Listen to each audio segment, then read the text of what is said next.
Hello friends. Last video में हमने बात की थी वुड्स डिस्पैच के बारे में।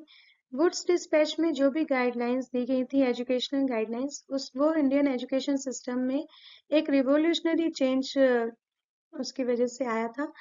और इसके तहत 1857 में कलकत्ता, मद्रास और बॉम्बे यूनिवर्सिटीज स्टार्ट कर दी गई थी। ग्रांटी नेट सिस्टम प्रैक्टिस में आ चुका था। कुछ प्रोविंसेस में एजुकेशन डिपार्टमेंट स्टेब्लिश कर दिए गए थे। लेकिन 1857 की क्रांति या कि हम बोल सकते हैं कि इंडिया का फर्स्ट इंडिपेंडेंस वॉर जो 1857 में स्टार्ट हुआ, उसकी वजह से एजुकेशनल कंडीशन इंडिया की वापस रिवर्ट बैक कर गई और पूरा सिस्टम डिस्टर्ब हो गया था। जो क्राउन था वो ईस्ट इंडिया कंपनी से क्वीन विक्टोरिया को ट्रांसफर हो गया था, जिसकी वजह से एडमिनिस्ट्रेशन में भी काफी चेंजेस आए। तो इन्हीं सारे कंडीशंस को देखते हुए ब्रिटिश गवर्नमेंट को इंडियन एजुकेशन को फिर से रिवाइव करने के लिए ये कमीशन, हंटर कमीशन या फिर इसे हम इंडियन एजुकेशन कमीशन के नाम से भी जानते हैं, इसे अपॉइंट किया गया। तो इस दौरान लॉर्ड रिपन वाइसराय थे इंडिया के। लॉर्ड रिपन ने फर्स्ट इंडियन एजुकेशन कमीशन इन 1882 में अपॉइंट किया। सर विलियम हंटर जो थे वो लॉर्ड रिपन की जो एग्जीक्यूटिव काउंसिल थी उसके मेंबर थे और उनको ही इस कमीशन का चेयरमैन बना दिया गया था। इसकी वजह से इंडियन एजुकेशन कमीशन को हंटर कमीशन के नाम से भी जाना जाता है। इस कमीशन के दो चीफ एम थे, वो देख लेते हैं। Examine how the principles of 1854 dispatch has been executed. इसमें हंटर को ये एग्जामिन करने के लिए बोला गया था कि वो बताएं कि कितना जो 1854 में जो एजुकेशनल प्रिंसिपल्स बताए गए थे वो कितने लेवल तक एग्जीक्यूट हो पाए हैं, and recommend measures for proper execution of dispatch 1854। और उन्हें ये भी रिकमेंड करना था कि जो एग्जीक्यूशन प्रॉपर तरह से नहीं हो पाया है या जिनमें कोई वर्क अभी नहीं हुआ है, उन्हें कैसे इम्प्लीमेंट किया जाए या उन्हें फंक्शनल बनाने के लिए क्या मेजर्स होने चाहिए। तो ये दो चीफ एम थे हंटर कमीशन के। आगे देखते हैं suggestions and recommendation of the commission. Commission ने 5 लेवल्स में अपने रिकमेंडेशन दिए। पहला है primary education, secondary education, higher education, women education and Muslim education. तो ये पांचों लेवल पे हंटर ने अपने रिकमेंडेशन दिए। इसके लिए उन्होंने सर्वे किया, यूनिवर्सिटीज में गए, डायरेक्ट एचओडी से बात करी और कुछ स्टूडेंट्स से भी प्रॉब्लम डिस्कस करी। जो भी इनका पूरा कंक्लूडेड करके उन्होंने कुछ कॉमन रिकमेंडेशन दिए जो पांचों लेवल पे एप्लीकेबल होते हैं। इसे हम देख लेते हैं। इसे एसेंस ऑफ रिकमेंडेशन के नाम से हमने यहाँ पे मेंशन किया है। तो पहला है the government should assign the responsibility of establishing primary schools to local and efficient people।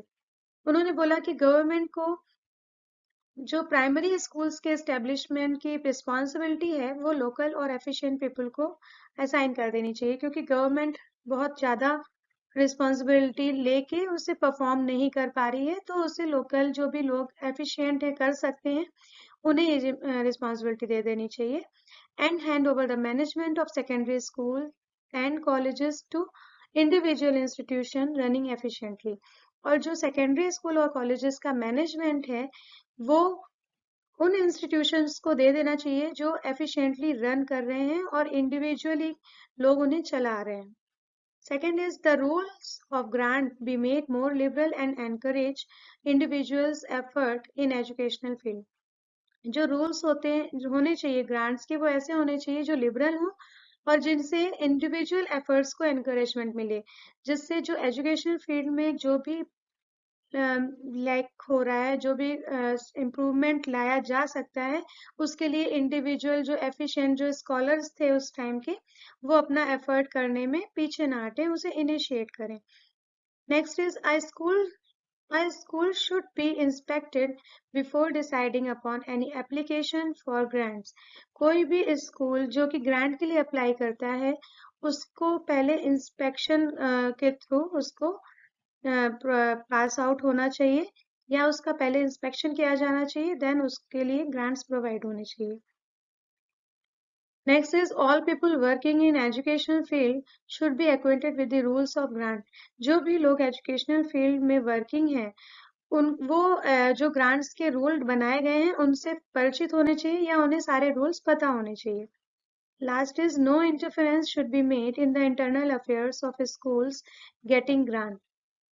जो भी स्कूल्स का ग्रांट रिसीव कर रहे हैं उनके इंटरनल अफेयर्स में जो भी इंस्पेक्टर्स हैं या head of the departments, education department के जो हेड हैं उनका इंटरफेरेंस नहीं होना चाहिए. ये उनका अपना इंटरनल मैटर है और ये उनके जो डिसीजन होने चाहिए उनके पर्सनल हो सकते हैं, उसमें गवर्नमेंट का या एजुकेशन डिपार्टमेंट का कोई इंटरफेरेंस नहीं होना चाहिए.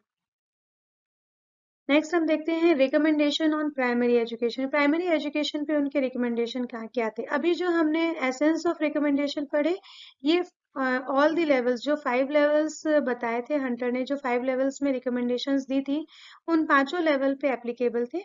अब हम लेवल वाइज रिकमेंडेशन देख लेते हैं. तो recommendation on primary education. Primary education में रिकमेंडेशंस क्या थी कि मास एजुकेशन प्रोवाइड करना चाहिए. प्राइमरी एजुकेशन में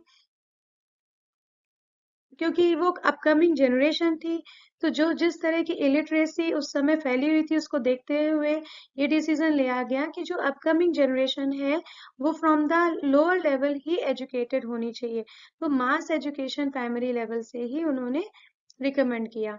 and next is financial distribution between province and local agencies. जो फाइनेंशियल बर्डन था वो उन्होंने दो लेवल्स में बांट दिया. एक तो प्रोविंस के लेवल पे, तो प्रोविंस जो भी फाइनेंशियल एक्सपेंडिचर होगा उसका हाफ प्रोविंस बियर करेगा और जो लोकल एजेंसीज हैं वो फाइनेंशियल एक्सपेंडिचर का 1/3 पार्ट बियर करेंगी. Next is curriculum. जो करिकुलम डिसाइड किया था प्राइमरी एजुकेशन को बहुत ही बेसिक था और प्रैक्टिकल लाइफ से जुड़ा हुआ था.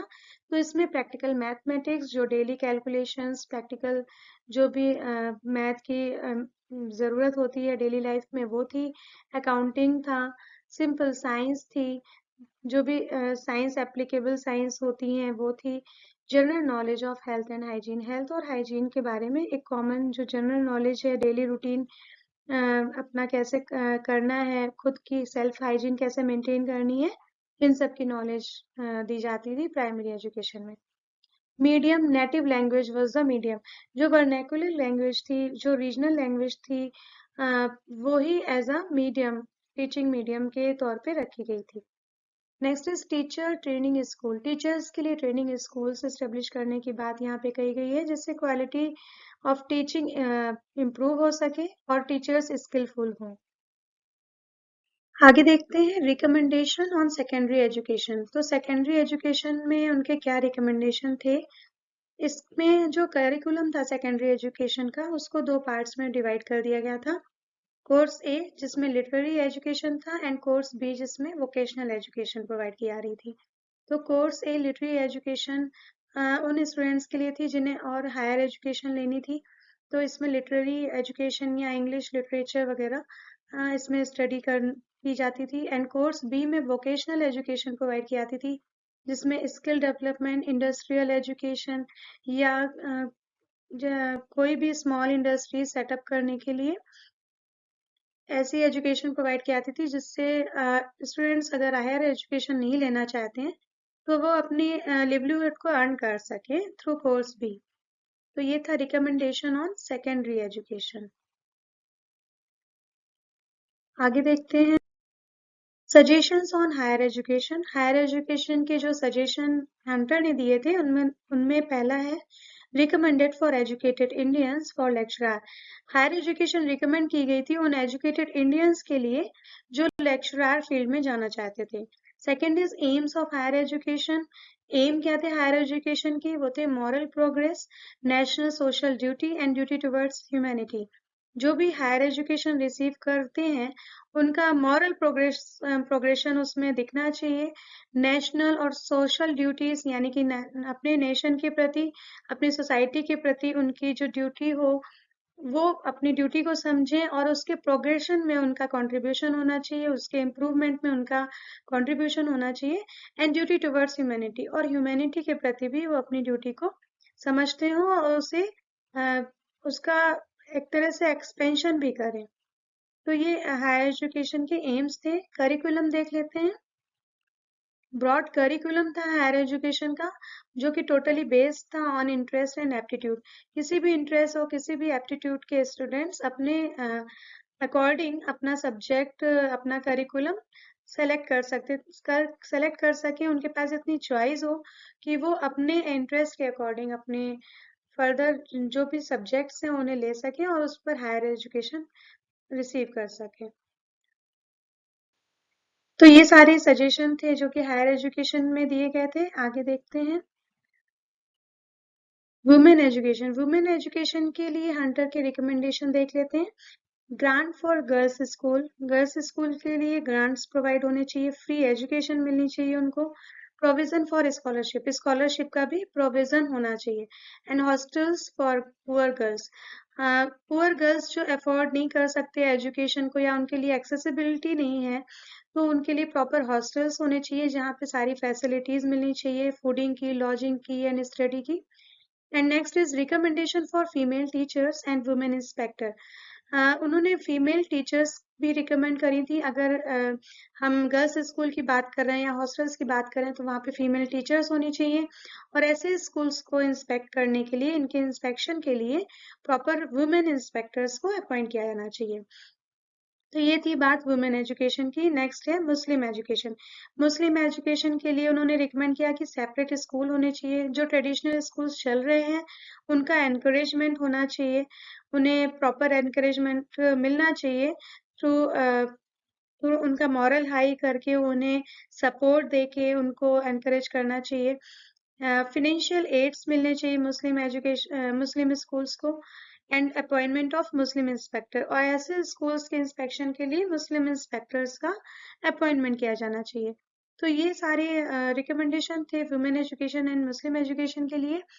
इनमें से बहुत सी जो रिकमेंडेशन थे वो इम्प्लीमेंट नहीं हो पाए, क्योंकि प्रैक्टिकली ये पॉसिबल नहीं था कि female teachers and women inspectors को अपॉइंट किया जाए, क्योंकि गर्ल्स एजुकेशन वैसे ही बहुत ही बैकवर्ड थी।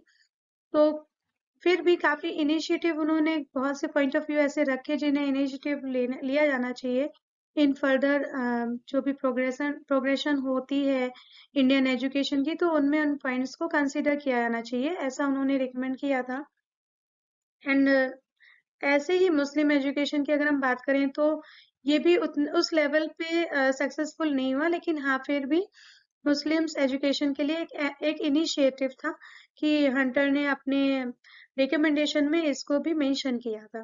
तो हमने देखा कि रिकमेंडेशन हंटर के क्या क्या थे, किस किस लेवल पे थे, और हमने एक कॉमन रिकमेंडेशंस को भी समझा था अभी। तो ये सारे हंटर रिकमेंडेशन थे। इसे इंडियन एजुकेशन कमीशन के नाम से भी जाना जाता है, जो कि 1882 में सेट किया गया था। तो it was all about Hunter commission. अगर आपको वीडियो इन्फॉर्मेटिव लगता है तो please like, share and subscribe करना नहीं भूलिएगा। Thank you so much for watching. Thank you very much.